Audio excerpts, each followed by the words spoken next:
Thanks everyone for joining us today. My name is Hannah. I'm pretty new to Build It Green. I'm our new program director of new initiatives and super happy that you're all joining us here today. Some of you came to our first session. If you weren't able to join us for session 1, we did record it. It's on our website and on YouTube. Bill and Joel are just as fantastic in recordings as they are live. So definitely worth watching. Today, we're going to do a little bit of a recap of what we covered in session 1. So if you missed it, you'll be totally fine. We're going to share a few new case studies about those principles that we covered, and then talk about the 3 remaining principles of regenerative design. We will do a little bit of presentation, and then we'll do a pretty significant Q&A session at the end, which will be hopefully sort of a robust conversation. So without any further ado, Bill and Joel, welcome. Thanks, Hannah. Good evening, everybody. Well, I'm Bill Reed with Regenerative, and Joel. Hi, everyone. I'm Joel Glansberg with Regenerative as well. Thanks for joining us. As Hannah said, we are continuing with the journey we started a couple weeks ago, introducing the basic principles of regenerative development and design. And as we are going to go fairly quick this evening through not only the first 4 principles that we reviewed last time, but the 3 additional ones, it would really, I think it would be most useful for this, the way we have this structured, for you to take questions or write questions as they're occurring to you, because we're allowing for a pretty significant time afterwards to handle questions. Okay, so diving in, why are we making this distinction with regenerative development and even with regenerative versus regenerative design? Our efforts at sustainability so far have been limited, I think, the success. It's maybe a kind expression. We're trying to address climate change. We're not doing very well. We're trying to actually address a number of issues on the planet. We're not doing very well. And no matter how hard we try, these approaches are, even if we achieved all of them, they're still not enough. And we'll explain more about that in a little bit. And even if we address climate change, one more point, and we solve climate change with something magical formula like cold fusion, we are still destroying the world in other areas. So it isn't just a matter of addressing climate change. We have a whole number of issues to address. So how regenerative development is different from sustainability can be seen from this graphic, where the left side, the red side, where we're moving from conventional to green to sustainable, can be pretty well summed up by Bill McDonough's expression that 100% less bad is still not good. Even if we hit the sustainability target, we aren't going to achieve health on the planet. So that's why we have to engage with restoring the damage that we've caused. And the big distinction that we want to make tonight is that regenerative development is different than restoration. It is not the same thing. And regenerative development requires us to actually, not only when we're generating solutions, how do we regenerate solutions as things change? So the magic here is in the RE. How do we keep rebirthing as situations change? All right, so what is it? So here's a definition of regenerative development. It's pretty deep, pretty dense, but let me read it. It means developing the capacity of human and non-human living systems to realize their innate potential. So the word developing and potential go hand in hand here, is that life always has greater potential, always organizes for greater complexity and diversity and resiliency. So how do we actually give the capacity, develop our capacity to be in relationship with the other living species on the planet and realize this health as a whole system? So the 7 principles, I'm not going to read them. I think you can see them quickly, but that's the roadmap for this evening. We covered the first 4. We're going to touch on them again so that you actually can build a whole picture here. All these principles are interconnected. You just can't pick one and expect to do a good job. All 7 are in operation. And that's actually the interesting part of this practice, is that it isn't cherry picking. You got to do the whole thing. So the first major principle is working with wholes. Whole systems, what the heck is it? And whole systems are not formed by gluing fragments of green together and putting them in a pie chart and calling them whole. There's no such thing as a sustainable light bulb, for instance, or even a sustainable building, because what we're trying to sustain is life.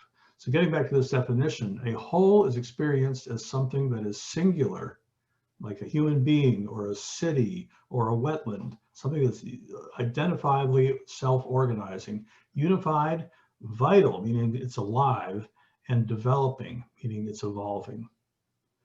So it's not just an automobile engine, it actually has to be developing and evolving. So with sustainability, the typical sustainability practice, the focus has been on the project. That's what we can manage. We actually love working on stuff in our culture, so we're making green buildings. With regeneration, though, the focus is on the system, because it's the system of life that actually supports our lives.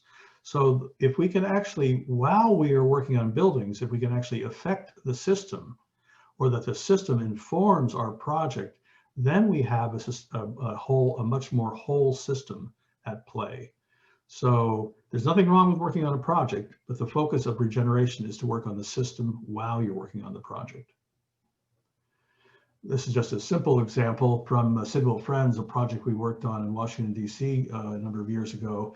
And this constructed treatment wetland people would consider that a regenerative technology. It in and of itself is not a whole, though. It's an aspect of the whole. It's a water system. It's a wastewater system. It's a wetland. It has diversity of plants. But as it was worked on in the project, the students became so engaged that the culture shifted. These students are actually celebrating and doing a dance, explaining how wastewater systems work in conjunction and coherence with nature. And what's even really exciting is that the reason the bee picture is there is that 10 new species of bees, or not new, but species of bees that had not been in Washington, D.C. for a decade, reappeared because of this wetland and in this wetland. So it's an ecological system, it's a cultural system, and it's an infrastructure system all at the same time. Joel, turning this over to you. Great, thank you. So you can all read this. Work with potential, not problems. So next slide, please. So as Bill said, all of these principles are connected, and we tend to try to solve problems. And the beauty of the living world is that each one of us, each living place, has its own potential that it can realize, that it can express. And little story, the dancer up in the right-hand corner of this slide, her name is Gillian Lynn. And she's a famous dancer and choreographer. She was a choreographer for Cats. When she was a child, she kept getting kicked out of school because she wouldn't sit still. And her mother finally took her to a doctor who was wise enough to turn on the radio, turn on some music, and take the mother outside into the hallway. And they looked through the door and watched as Gillian danced around the room. And the doctor said, "There's nothing wrong with your daughter. We should stop trying to solve the problem of her movement and force her into the boxes of school, try to make her do what we think she should do, and we should help her to realize her potential as a dancer." And so that was the shift in her education, and it made all the difference in her life and in all of our lives because of what she's been able to bring to us. Next, please.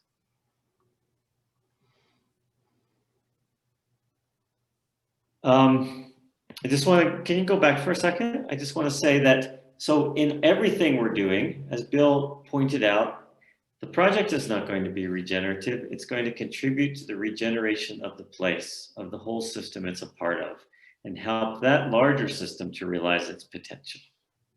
So next, please, Bill. And that's connected to this, right? That we're only in places working on projects for so long. And it's only through building the capabilities within those socio-ecological systems that this ongoing regeneration that's necessary in an ever-changing world can continue. Next one, please, Bill. So this is a reverse case study, how I really learned this. So this is a still image from a video I made about an early permaculture project I did. And this series zooms in on Google Earth, and you see the desert Southwest, and you get closer and closer and see this little island of green food forest. And I was very pleased with myself when I first did this video. And then I realized that I had actually failed to do what Bill keeps talking about. I had not changed the system. I had not regenerated the place. I hadn't changed how people saw the world, and I didn't change how people behaved. If I had not just designed this food forest, but designed the process for creating the food forest in a way that built the community's understanding and capability, this food forest would have disappeared in a sea of food forests like the first blades of grass in a meadow. And so this is what made me really aware of the difference between sustainable or even regenerative design that's focused on the project and the need to focus on the system it's nested within so it can play a role in building the capability and capacity of that system to regenerate itself. Next one, please, Bill. All right. So to do what Joel was talking about, to spread beyond a project, most people, they hear that and they think, well, I don't have the resources to do that. Who's going to pay me to do that? And what's really cool about this work is you don't have to, but it's about intention. And what happens when you're working on a project with this kind of regenerative development intention is we're building the will and the capacity in a community to be collaborative. We're building a collaborative field of energy, if you will. And a simple example of this is, well, I don't know how simple it is, but it was very successful in Viña del Mar, Chile. It's a project we worked on the last 5 years. And this was a 40-acre brownfield site, that oil tank farm, that 25 activist groups in the community were all adamant that needed to be made into a park or some other resource. They had lots of mixed ideas. They all called the developer the enemy. The developer brought us into town because they said, well, we hear that you work with humans and nature together and harmonize them. Maybe you can do something with that. So what they were looking for, the real issue is the community was looking to bring back this garden city. You see the remnants of the garden city. It's one of the world's most famous garden cities, the planning process from the late 1800s. And so we invited the community to actually look at the whole city as the opportunity.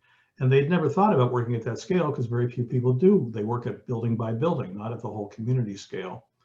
So what happened is that they built a collaborative field. And let me show a diagram that shows this. So here's the typical relationship. The developer, here's a developer project, and the developer actually is typically in a transactional relationship with the community. They might give a neighborhood a swimming pool and another neighborhood a school or another neighborhood a park if they get permission to build their development that maybe most people don't want there. So you basically buy each other off. In the regenerative process, we are actually looking at the project becomes the city and the region. And we actually went out 30 or 40 kilometers. Oops, I'm sorry, 30 or 40 kilometers. The developer became one of the stakeholders, no more important or no less, and engaged with each state. All the stakeholders were engaged together, meeting every 6 weeks or so to actually work on the health of the whole system. No one was paying these activist groups for this. They were already active in doing it, but bringing them together in an integrated whole, working together, they discovered where they actually could have real synergistic effects, and it changed the nature of the community. Where they're actually working hand in hand to improve the place, where before it was a dying city. Another principle, and we touched on this last time, is work with nested systems. And we used, what's a nested system? Whole systems are nested. Well, they're holes. So imagine here's your site you might be building on. There's your city or neighborhood, the watershed, the bioregion. All those can be identified at these different scales, and they serve and are served by each other. No different than this, your individual self with your family, with your community, with your nation. So there needs to be an expression of value exchange both upward and downward throughout those nested holes.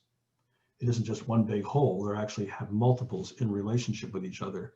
We use the Brattleboro Co-op story as an example of that. They asked us to do a grocery store, but the food was really an important issue here. I don't know what that weird little typo there is, but ignore that. And so we were working on the health of where they got their local food. So this grocery store was really about looking at the food shed that they were located in. And beyond that, the cooperative world, the world of co-ops. And this project changed the nature of how they actually handled their business to the point where they were supporting local farmers, local food processors, local canneries, and also supporting other co-ops in the region so they all could contribute together and work as a larger whole system. Joel, back to you. Great, thank you. So one of the things that Bill was showing in that example is the way in which the co-op was potentially a node within this larger system of food within the region. And the irony being there, they wanted a super energy efficient building, but most of the energy was spent in getting the food to the co-op as opposed to in the building itself. And so they began to look at this very interesting intersection between all the farmland that was around them that was not producing food and their need to have local food. So they began to see that could be their most effective place to work to shift the health of the local community. Could you go to the next one, please, Bill? Right, so we often think about this as being like acupuncture, that you're looking for that small change that enables the greatest number of interactive exchanges, right? That you have all these things going on, but they're not necessarily connecting to one another. Yeah, you can go to the next one, Bill, thanks. So here's an example of our friend Brad Lancaster's project in Tucson. He and his brother bought this house that you can see here. And in the city of Tucson, there's a lot of hard surfaces, both to enable transportation, but one of the design flaws in modern stormwater is that the more water there is, the more hard surfaces we create to get rid of it faster. And so it results in concentrations of flows within urban areas, like you can see on the left of his friend kayaking down the street. So in this place where there's a need for shade and coolness, there's an increase in hard surfaces that take away the water that would enable that shade to grow and to lower the temperatures in that urban heat island. So next one, please, Bill. So a very tiny little nodal intervention, making holes in the ground and cutting the curb so that that stormwater that's concentrated on those hard surfaces is caught and held and infiltrates into the system. And here on the right, you can see what it in a few years looked like in front of Brad and his brother's home, simply harvesting that excess wastewater, stormwater that was going down the street and planting native edible plants, shading the whole place. Eventually, all of his neighbors wanted to do the same thing. So they began to start from this tiny little change of digging a hole and cutting the curb to it spreading throughout the landscape, throughout the neighborhood first. Next one, please, Bill. Yeah, and I just want to point out that that's an example of a collaborative field forming. Great.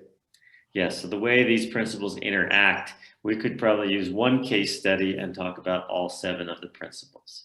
Right. And it began to flash out throughout the whole city of Tucson. It changed the laws within the city.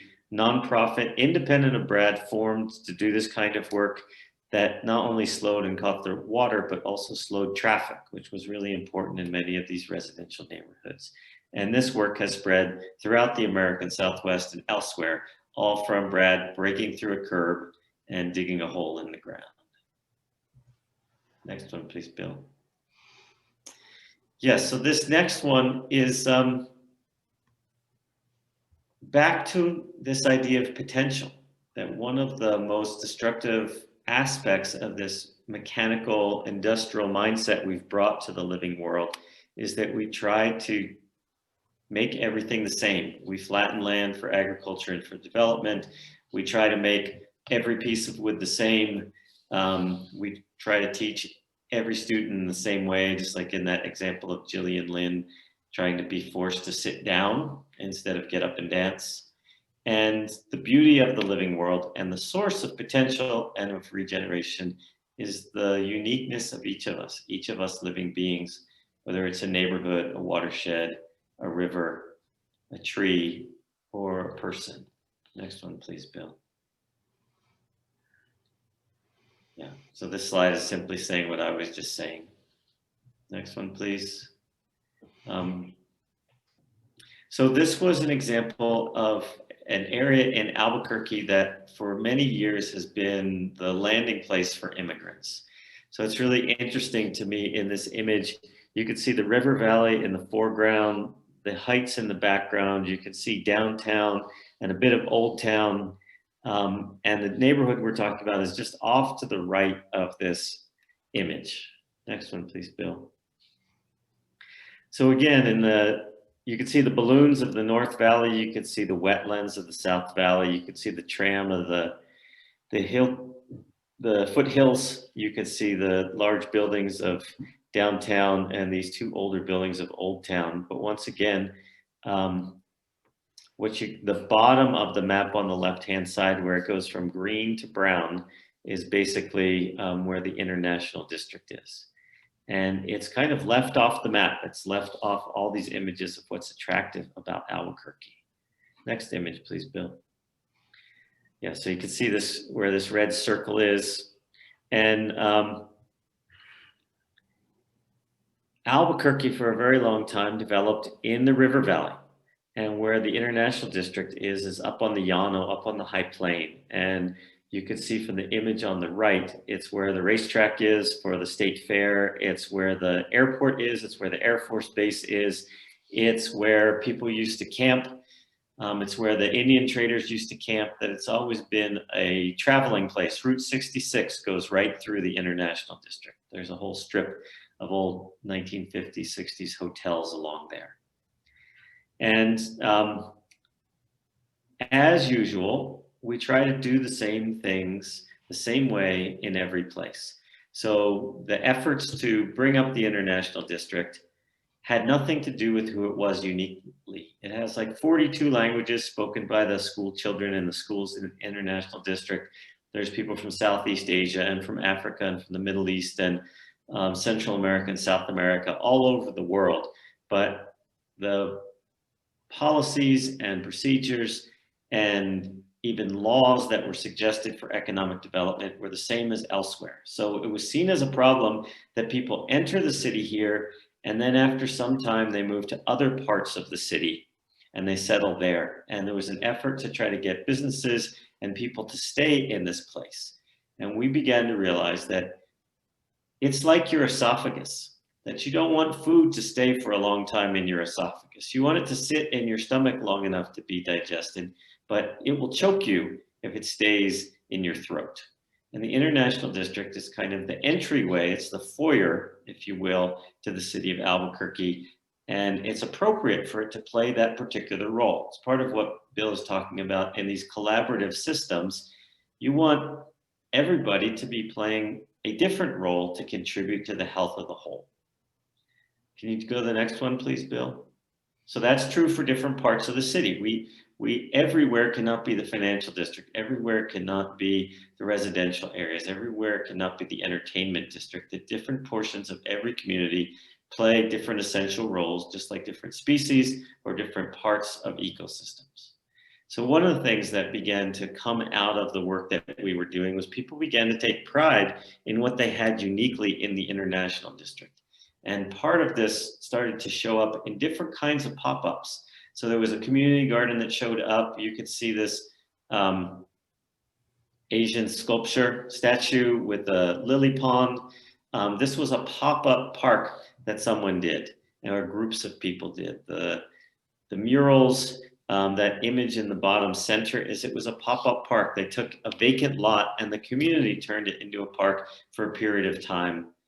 And I don't have good images of it, but because of where it lies in the city, this is where a lot of the stormwater flowed through.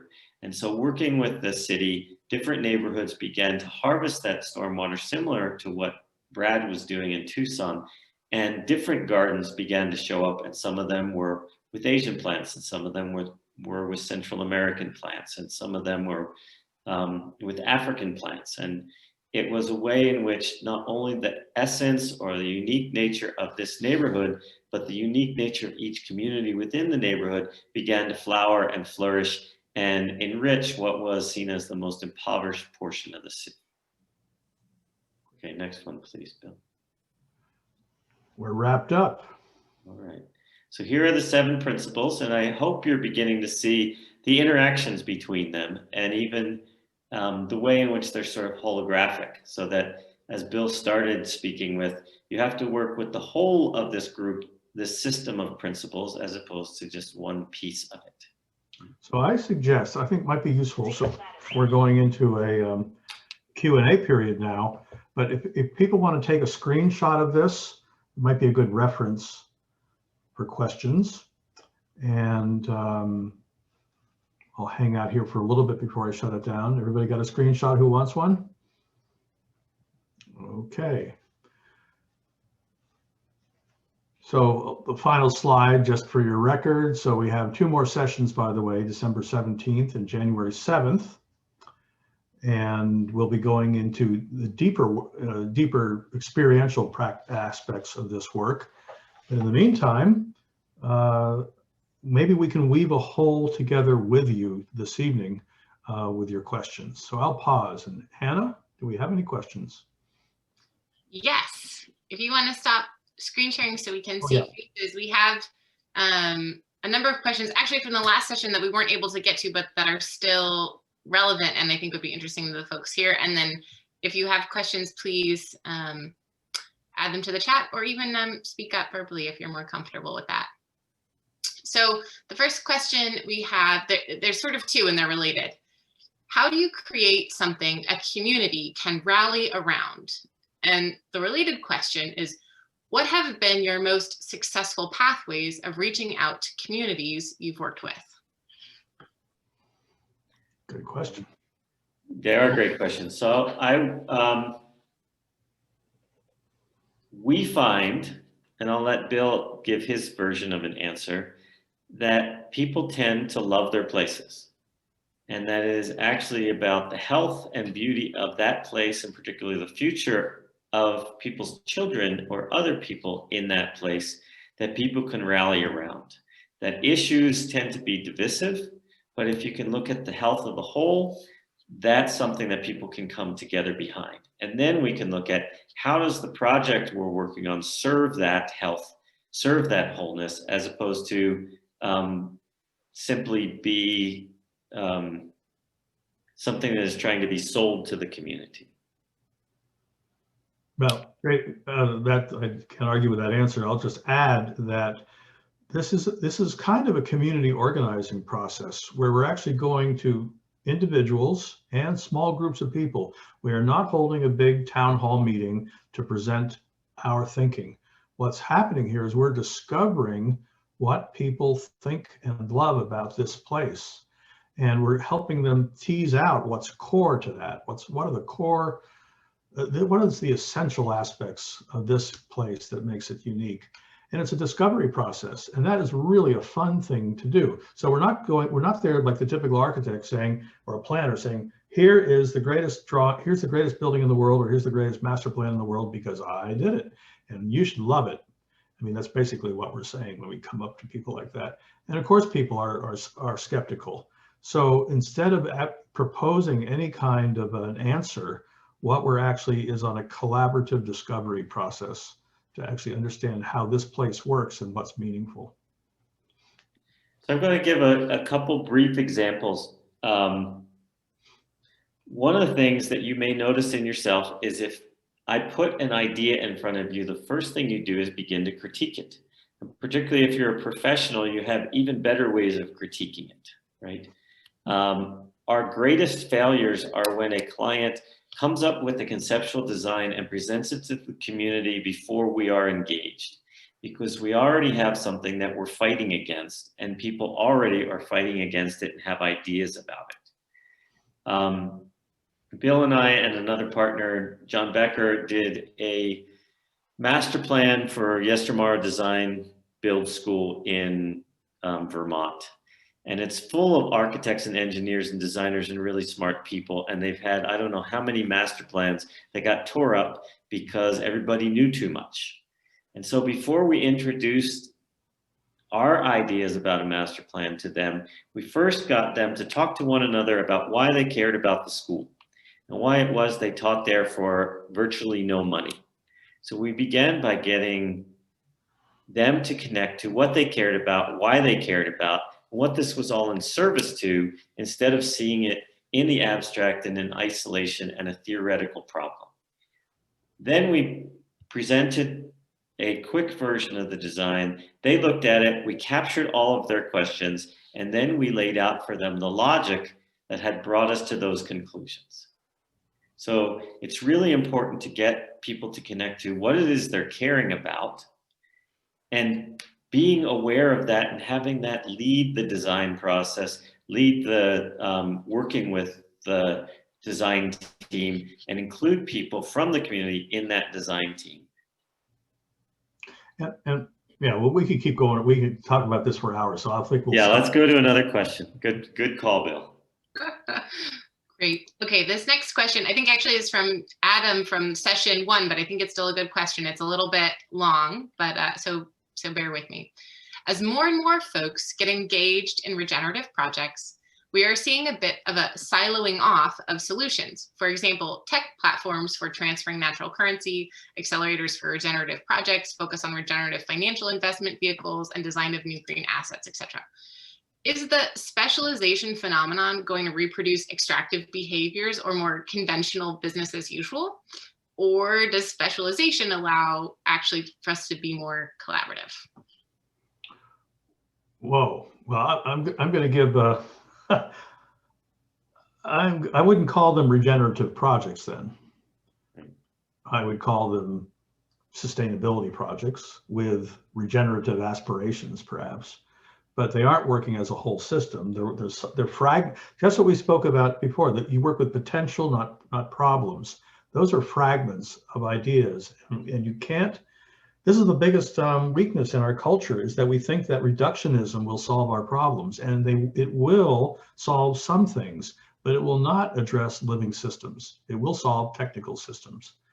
So we need to actually work on how to work with a whole system. I'll stop there. I think I've beaten that horse. Joel, maybe you have a better way. Yeah. So I think the answer to your question is really the difference between fragments and collaboration, or different elements working together to serve a whole system, is what is organizing them, right? In whole systems, living systems, they are organized by a singular purpose, right? And as opposed to being running off in various directions, yeah? And I think one of the ideas that's behind what you're asking about is we're constantly looking for the silver bullet. And the point is, there is no silver bullet.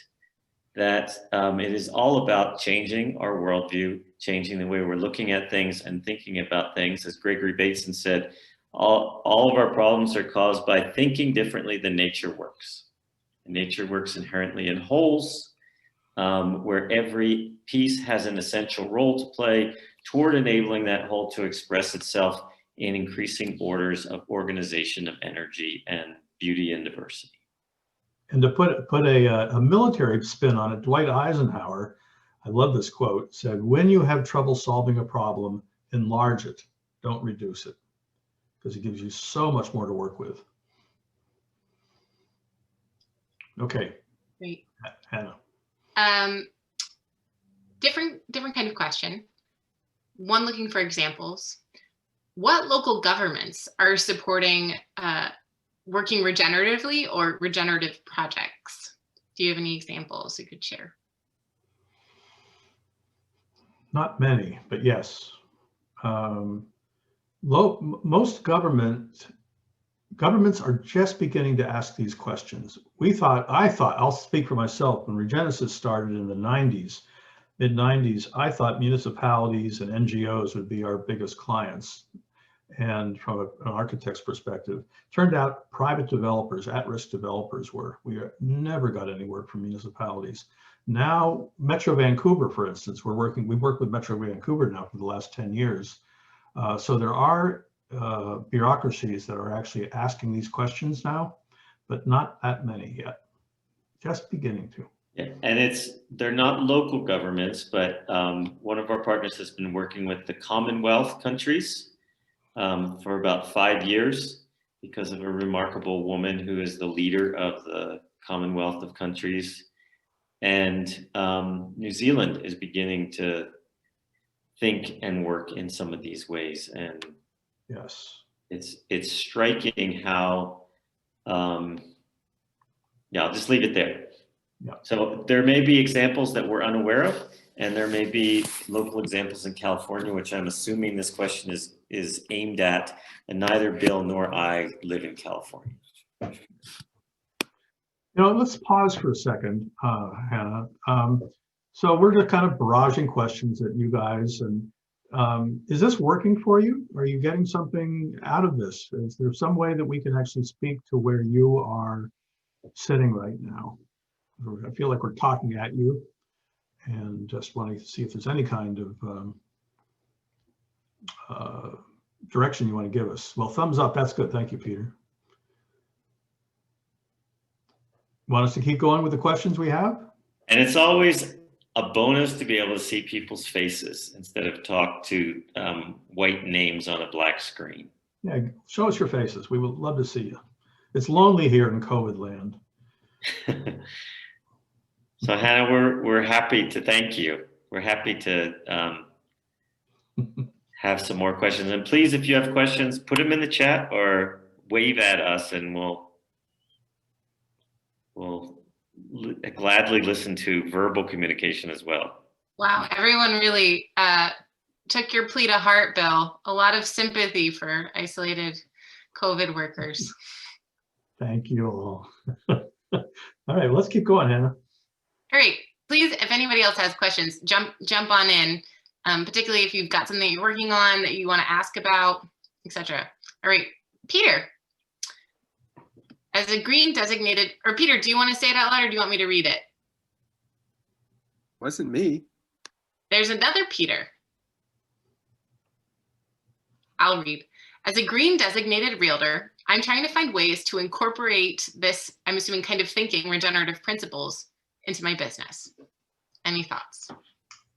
Yes. First of all, have you met a guy that I just met recently, Neil Collins? And send me, he does a podcast, but do send me an email, or Hannah, you can refer, and I will send you this guy's contact, because he's actually setting up a whole real estate business around regeneration in a very serious way. And what he's doing is linking up resources so that people actually are thinking about projects in a different way as a systems, from a systems perspective. So any profession can be a regenerative practitioner. A lawyer, an accountant, anybody can practice regeneration. It's really, how are you engaging in the system you are part of and encouraging and supporting the development of interrelationships in support of something larger, right? How do we all get together and work together on something larger, the health of something larger? And this is right up the alley of real estate. This whole idea of location, location, location is, if you can, and it fits right into the idea of real estate development. If you're actually developing communities so they're better places to live, it raises the value of everyone's property. It raises the value for everyone living there. And so it's inherent in the ways we have tended to think about these things, but we've gotten kind of siloed, or we've gotten into a very rigid sense of what it means to do development and what the value is to the community. And I did find Neil's information. I'm going to put it in the chat. I know he will not mind. He'll be very happy. So let me just put it there for whoever wants it. Oh. And I did see this question in the chat about what did you end up doing in Albuquerque? And we mostly did workshops that enabled people to connect and work together. So a few of the things that happened were connected to this idea of transience. So the city helped to develop a place where food trucks and food trailers could go, and they would have power, and they would have water, and there would be tables and places for people to eat. And it was a low threshold to entry for people. There was a group of people that got together and began to build tiny homes. And they began a business building tiny homes, which they could do in a small space. They could do it in warehouse spaces. They didn't need to have the expensive real estate to put it on. It began to be used for homeless shelters. It began to train workers, be a part of workforce development, and began to be tied into financial engines and institutions within the valley. So we mostly were working in creating workshops where people were able to look at who they were, how things worked there, and connect to other people in the neighborhood and develop ideas for themselves. Not only do we have a few realtors who I think were interested in Peter's question, it also looks like we have an accountant or somebody who is accountant curious, who's curious if you have any examples of regenerative development applied to accounting or for accountants. Darn, Dave Waldron, I'm going to take you outside and I just threw that name. I don't, but I should. So that was a semi-trick question, but how could you? I'm going to flip that back to you guys. How does an accountant, and we don't need to belabor this, but just quickly, how might an accountant affect the system that they are working within?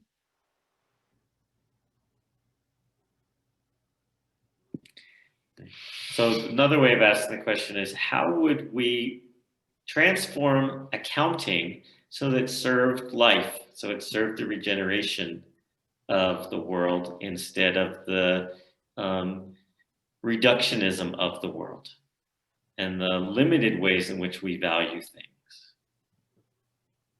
And I don't think we need, let's just pause, we can actually think into maybe that for the next session, Joel, but I don't think we need to try to answer that. So Dave, we'll circle back, Dave. Yeah. So on to the next one, Hannah. Please. All right.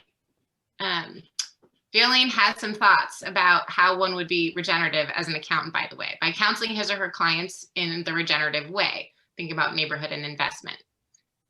Anyway, we can come back to that, but thanks, Violaine, for jumping in there.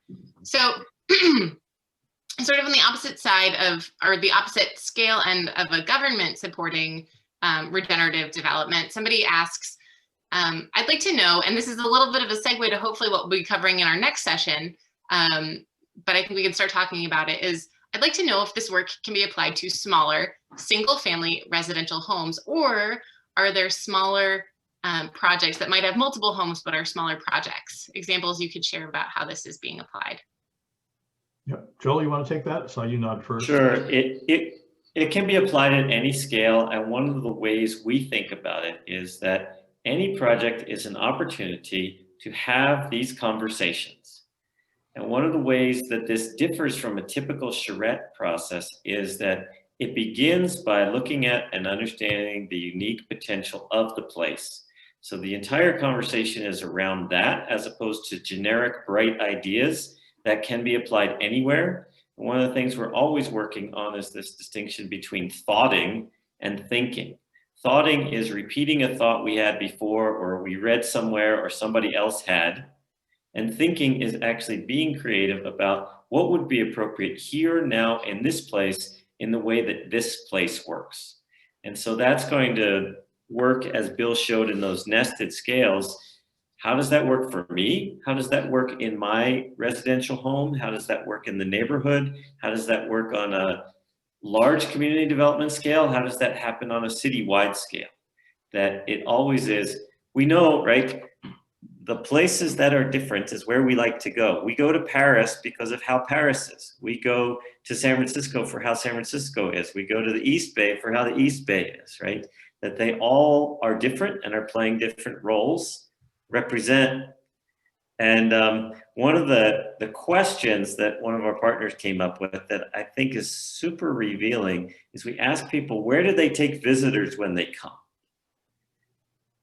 Do you take them downtown? Do you take them to the ocean? Do you take them to the mountains? Do you take them to the forest? Do you take them to a party? Do you stay in your backyard? Do you go shopping at the Berkeley Bowl? Do you, that it's a way of seeing what is core to what you care about and love about that community. And so how do we bring those out? And this is part of the tragedy of the suburbs, is that we've just mowed everything down and made everything the same. Yeah. And let me take a different take on what you're saying, Joel. So when you're working on a residence, you're connected to a field of builders and suppliers and subcontractors who all care, generally, not all, because some of them come from far away, but generally care about the community you're in. So the question is how can you actually lift up some level of consciousness or care, or find out who cares, and create what we would call, what permaculturists call, a guild of activity to support something larger. That's a very practical way of beginning to expand your reach. So this Build It Green has done this for years, and it's one of the things that many of us in the green building movement have done for many years, is using projects as ways of bringing together different trades, getting code officials to understand different approaches and maybe approve of them, or at least be exposed to them. So every residential project is an opportunity for, as Bill is saying, these collaborations, these learnings, these development of capacity and capability, and a shifting of the field. Yeah. Right? Many of the things that are kind of normal practice today were outrageous 30, 40 years ago. And I just want to, this occurs to me to really underline this. We are not going to address all the problems that are facing the planet building by building. Yes, it helps and it's important. We are only going to do this, and we know we are rapidly facing a precipice, if we enroll and inspire and build and motivate many other people. So every project we work on is this opportunity to embrace and inspire.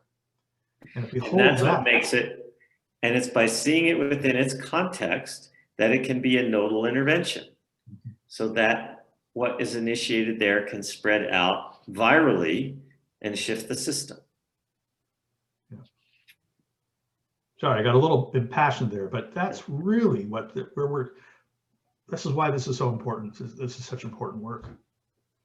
So I want to tell a really brief story. I live in a 100-year-old adobe house on here in northern New Mexico, and it's gotten a bit too small for my family and I. So a few years ago, I jacked up the roof from a low pitch to from a 3 or 4, maybe 5 and 12 pitch to a 10-12 pitch, put dormers in, remodeling the upstairs, none of it with permits.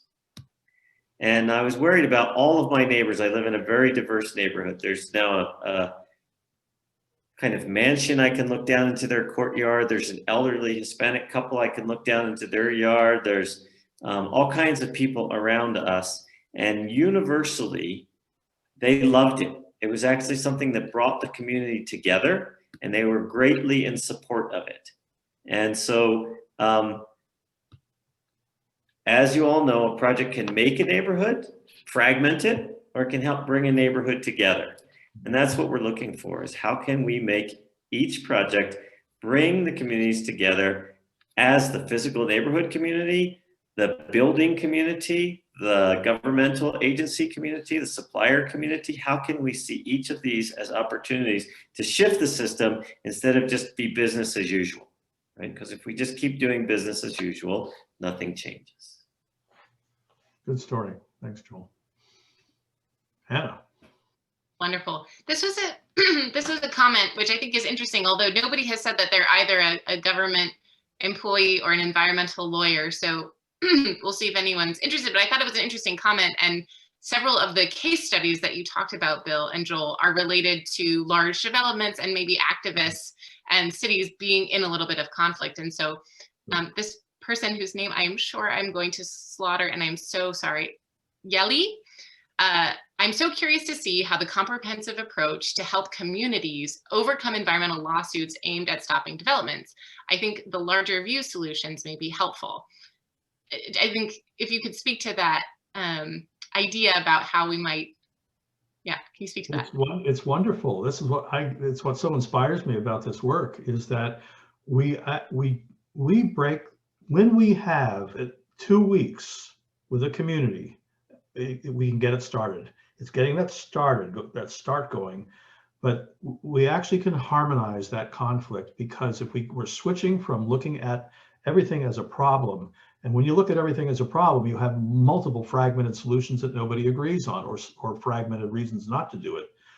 If you look at the health and the potential of this larger system, your home, by the way, that you want to have quality of life in, it's not politics, it's not race, it's not religion, it's your home.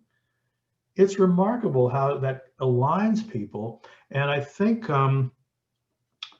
Russell Akoff said, and I think David McConville maybe elaborated on that, is that when you work with potential, problems dissolve. They actually disappear, because they're supplanted by something that's so much more meaningful. And by the way, they usually get taken care of in an entirely unexpected way. It's not that the problems go away, but they're addressed as a whole system. So Bill was telling this story about Viña del Mar, where everybody saw the developer as the problem, as the enemy. And it was, they were trying to stop that development, and it's why we got hired. We often get hired to try to be the magicians, which is not a great position to be in. But we had very frank conversations with the people, and some people were worried about traffic congestion. And we said, if this development doesn't happen, does that solve your traffic congestion problems? And they thought for a moment, and they said no. And we went around the whole group, and all their problems they were worried about, that they were trying to stop this development to solve, they realized it would not solve them, because they were much deeper than that. And when we shifted the conversation to, is this an opportunity to rethink transportation throughout the city?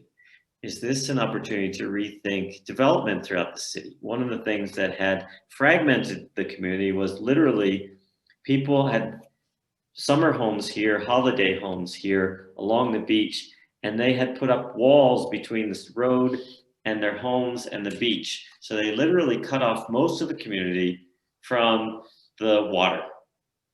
And that had nothing to do with this particular developer. And it had everything to do with the community being fragmented instead of thinking and working as a whole.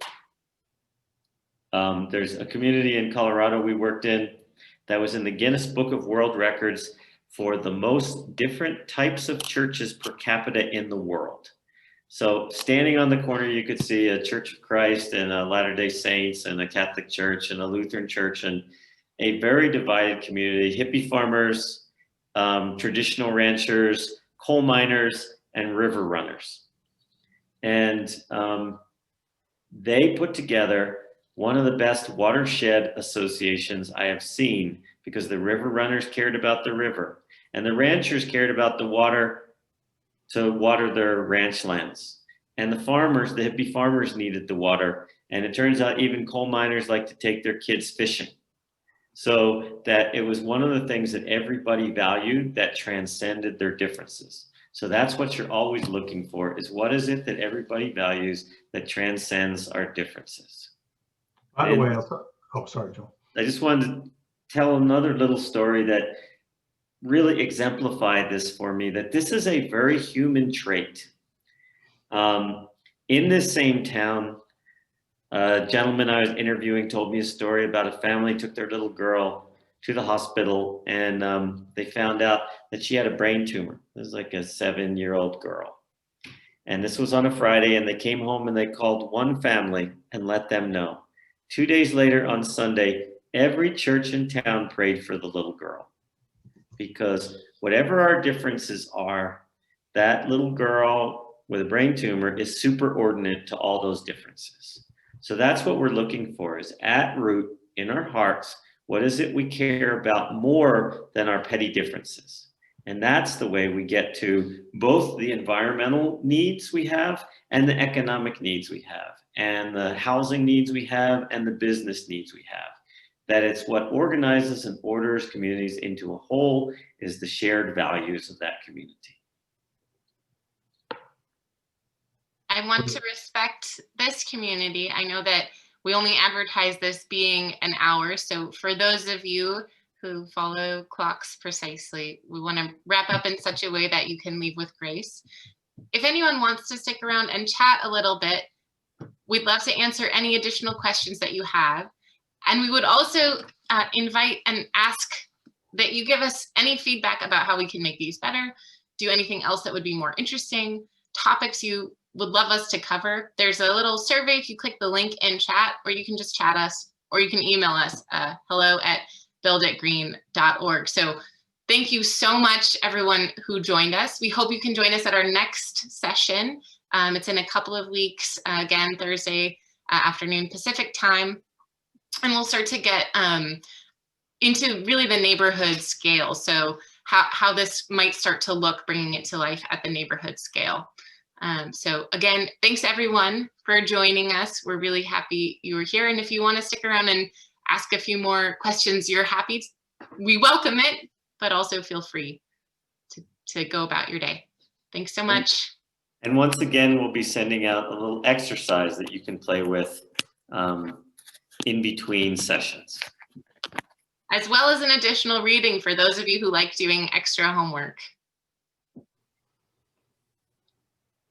Thanks, Tanaya. We're glad that you joined us. And yes, sustainability, it does have limitations. Kenneth, thank you for joining us. I also love your comment kind of summing up what this means to you and how it might begin to be put into practice. I think that's right. Yeah. How long would it take to create a master land use plan for a town of 100,000 people? Well, you know what, this process is actually faster than any planning process you'll engage in. And the reason why this process is so much faster is you actually have the community aligned behind it.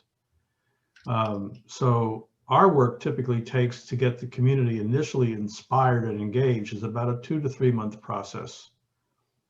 Can be longer, but that's about typically what you need. And then the planning can really take off because the planning is built on what is meaningful and real, as opposed to abstract and imposed. So I don't know if that answers your question, but definitely shorter. When our clients engage, when we're actually, basically really permitted to work this process to its end, we save anywhere from 18 months to 10 years in entitlement time. And so one of the things that Bill has often said is you can spend the money on lawyers to force things down people's throats, or you can help you get to see what would be useful for the community, and then you're not engaged in fighting. And we are working with a couple developers now who have that same philosophy. They don't go into the deep social ecological realm, but they go into really powerful social and racial equity realm, social equity and racial realm. And when they go to a community, just to show you how this practice is really getting traction, they buy property, but they do not propose an answer. And the only thing they say to the community is, we have to make a profit on what we're doing. And no one argues against that. So yeah, of course you need to make a profit, but you don't have a right to make a profit by imposing your ideas on us. So now what they do is they spend 1 to 2 years working in the community, and then they get master overlays that allow them, well, in one city, they got the master overlay done in less than a year. And previous to that, 5 different development firms had tried to do the same kind of work, spent years, and were kicked out. So when you work in a coherent and respectful way with people, it's remarkable what you could do. And as we actually approach more and more, people are becoming drastically concerned about climate change now and all the environmental issues. That is only going to add to the gravitas of what this work is about. Okay. Hi, Jill. Glad you could join us. Jill has a little comment in the chat. Just thinking about one of the things to think about in doing regenerative development, obviously, is movement, how things move around, people move around, goods move around. Any thoughts about sort of the transportation aspect of regenerative development? Again, not separating it, but integrating it. Well, Joel, you want me to go or you want to go? I've got one thought about it. Go right ahead. All right. I in a way, I think it's the wrong question, Jill. Because you're looking for an answer, and it's not for us to provide an answer. It's for the community to provide that answer. And what we do is and what is needed is the table to be set so that the core issues are explored. Not I want scooters and I need a parking place. Yes, there are things that don't make any sense, but they have to be transitioned. And so allowing that discussion to take place, what state we are actually working towards and the steps in between, you never or rarely hear that discussed.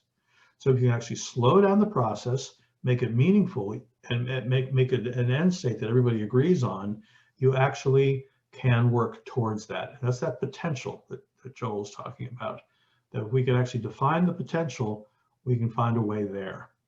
So it's a process. It sounds like I'm punting on the question. I'm really not. It really is a process that is dependent on what is important in that place. Joel, you want to rescue me any further? No, it's a great answer. I just want to talk about Curitiba very briefly. Oh, so yeah. The Brazilian city of Curitiba, they wanted to do this thing in the 60s and 70s that every city in the world did in the 60s and 70s, which was to speed up transportation by cutting the town up into little pieces using big highways. And the city luckily realized that it was their neighborhoods and their cohesion that actually made it a beautiful place. So they began to think differently about it. And people said, oh, we should put in a subway system. And they didn't have the money for a subway system. So they began to work with Volvo, which had a factory there, and they developed these articulated buses, and they developed platforms so that just like a subway, everyone would pay their fare, be on the platform, the bus would stop very briefly, the sides would open up, people would get on and off very rapidly, and they dedicated streets to these subways. So they had to build very little extra infrastructure. It was mostly the loading and unloading platforms and these buses. And so it was very affordable, and it connected the city, and it made everything work far better.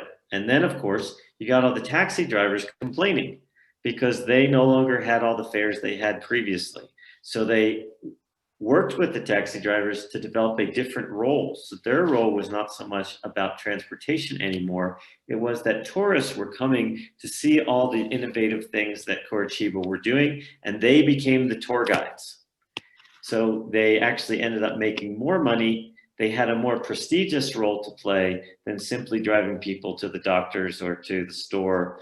And they became the ambassadors for the city to the world.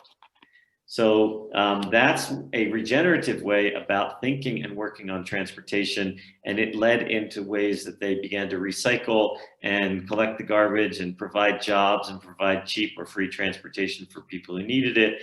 And it was a portion, as Bill is saying, of the regeneration of the city that had to tie into education and the parks and agriculture and all the rest. Are these answers holding together? And Jill in particular, did that answer make sense to you? I wasn't trying to punt your question. It's an important question. So I just struggle with seeing how what I do on a very micro level can translate to having impacts, in a community. And of course, it does have impact. So how do you actually plan on that? Tanea, is it Tania? Yeah. I have a similar question, because you folks are hired because of your skill set, and I mean, I don't know about other people, but I'll speak for myself. I don't have that, you know, once you're hired as a client to do that, then you have room to be able to make that regenerative process work. If you're not hired to that and you're trying to advocate for it, it's a whole different process. And I thought maybe it would be helpful to talk about that. It is helpful. That's a great question. So I have a very brief answer. One is, one would think that if we were hired to do that, we would have the room to do that. But that is often not the case, that people often are trying to keep us within boundaries where we're trying to help them get what they want to do approved. They're not actually understanding what it would take to do a regenerative process. Well, and that would be another question is, Yeah. is how do you, how do you work with a client to get them off an old way of thinking to a new way of thinking? Right, great. So two thoughts. One is advocacy is not the right approach. That we've done that in green building for decades of trying to exhort people to do the right thing, and the polar bears are starving and the rainforest, right? We've done that, and we've thought if we educated people more to the impacts and what's possible, right? And it really is what's right in front of our faces in our communities is what we're motivated by. And so whatever you're working on, however we're working on things, it's always, what is it that people are caring about? Mm-hmm. Why is transportation important? Why is energy important? Why is water important? I'm maybe a future session will answer this question and this whole question about lawsuits and all the rest, is because there's a way of working where we can get behind what we're fighting about to what it is we're truly valuing. And we often find that we're valuing very similar, if not the same things. And what we're arguing about is the way to get there. You know, probably if I'm into gun rights and you're into gun control, we're probably both after safety. We just have really different worldviews and really different ideas about how to accomplish that safety. And it's a really different conversation when we can step back from our positions and talk about what it is we truly care about and why we care about that, and to creatively think about an alternative that is neither of those two diametrically opposed opposites. Yeah, I love that. Kind of, it's like digging in another level. Exactly. How you actually get there. And that's why when Joel was, did we use the word essence, Joel, in this? Or uniqueness, right? This is why uniqueness is so important, is to identify what is unique about that individual or that city or that block, and help, because that's where the care comes from, where the care is illuminated that way. So even in Curitiba, one of the big problems was the favelas, the slums on the hills. And they needed transportation there, and they needed to collect the garbage in some way. So they thought, oh, we'll do exactly the same thing we did in the city. We'll work with Volvo to develop small buses or little dump trucks that can collect the garbage throughout the favelas. And they realized, no, you cannot just take that model that worked so well here and apply it to a different place and a different community and different kinds of people. And they had to use an entirely different type of strategy to address the issues of that portion of the city. So I want to circle back though, just really quickly to the first part of your question, which is, well, how would I, basically you were implying, how would I do this, right? You have experience, how would I do that? And what I think at the core of what we're saying is you need to start where people's beliefs are. Right, and actually spend time there. And when we work with any project, we spend some 2 to 6 months working on beliefs and making sure we're aligned. And if we aren't aligned, why? When we're not aligned, then why? Because that actually can change our beliefs. And people say, well, you're wasting your time doing that. No, that's how we actually speed projects up, because we don't have to rethink and go backwards. Mm-hmm. So I'm actually going to suggest, because this is a huge topic, right? It's why we're doing a series, and this is the 101 series, and we're eventually going to move to a 2.0 series. And Regenesis offers a eight series, Some seminars. yes, There's a lot to educational cover. series that you can check out if you want to. It's called the Regenerative Practitioner. But I think rather than fill you up over full and satiate you, it's better to keep you hungry and wanting. And so maybe we'll get to see you again in a couple of weeks. Joel, that was so elegant. It was Yeah. very gracious, Joel. Thank you. And thanks, folks, for sticking on. It's great to see the engagement and really wonderful questions. I sort of feel bad for folks who didn't hear some of those answers from Bill and Joel, so they'll have to go back and listen to the recording. Thank you again, all, for joining us. I do hope you'll join us for the third one, which I think we'll just keep digging a little deeper and a little deeper each time and get some more great stories. So if you haven't registered, Chloe just put the link in chat to make it easy, and also the link to a survey to give us more input on, what would be helpful, everything from format to content to, I don't know, some fabulous wish you have for the future. So thanks again for joining us, and we'll say good night, Bill and Joel, if you can hang just a minute so that we can connect internally, and we'll invite the rest of you to have a lovely Bye evening. all. Good seeing you. Thank you all.